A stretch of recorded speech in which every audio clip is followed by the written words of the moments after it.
not be able to do anything to him, but I sure as hell can." Lazar marched into the room as the massive doors thumped against the walls. Dozens of low black metal tables lined the wide, tall room, each of them with matching benches, like picnic tables.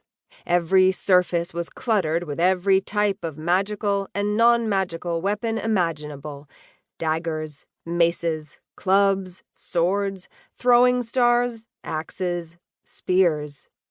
Mixed in with these were the same floating metal orbs the Crown had sent out into the city's multiple rising levels, both for the affluent and the lower-class citizens alike, to keep her not-so-loyal subjects in line.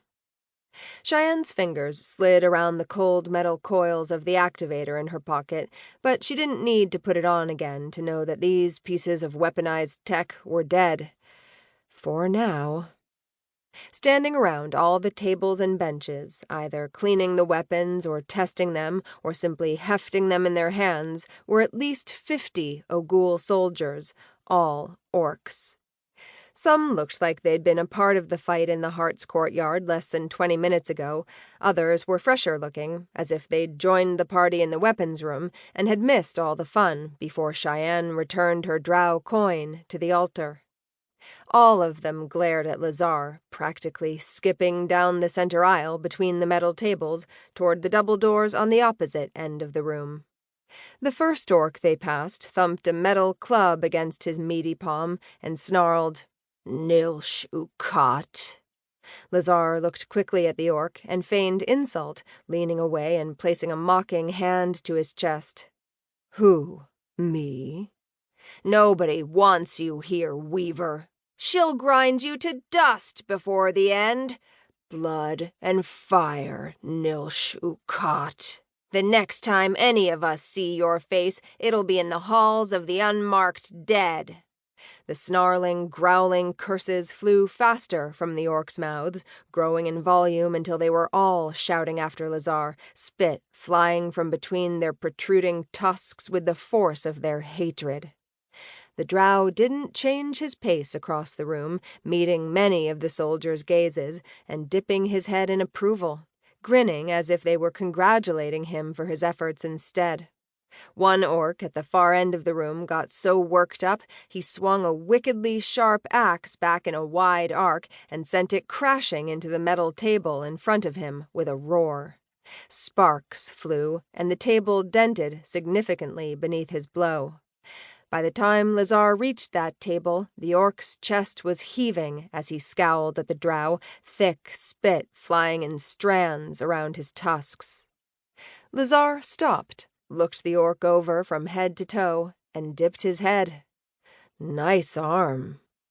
The weapons room echoed with unintelligible curses and Ogoulish obscenities. Cheyenne and Ember stopped behind Lazar as his gaze wandered over to the other set of doors in front of him.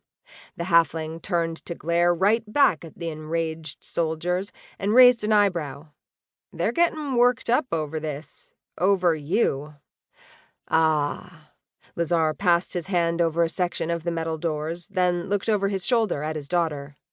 "This is nothing. Wait till we get outside." "Great."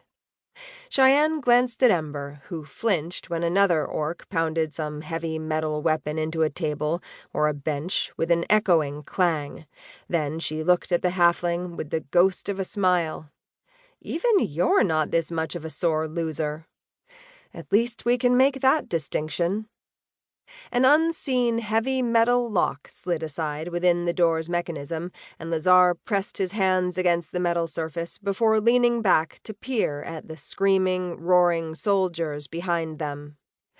"You only have a fortnight. Don't waste it." Then he shoved open the doors, and the mid-afternoon light from the open streets of Hangavul's inner circle spilled into the weapons room.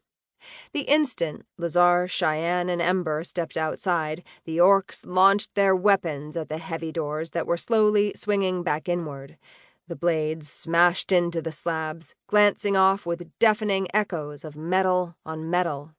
A spear struck the door and stuck fast, the shaft quivering at the impact. The deadly blade of a war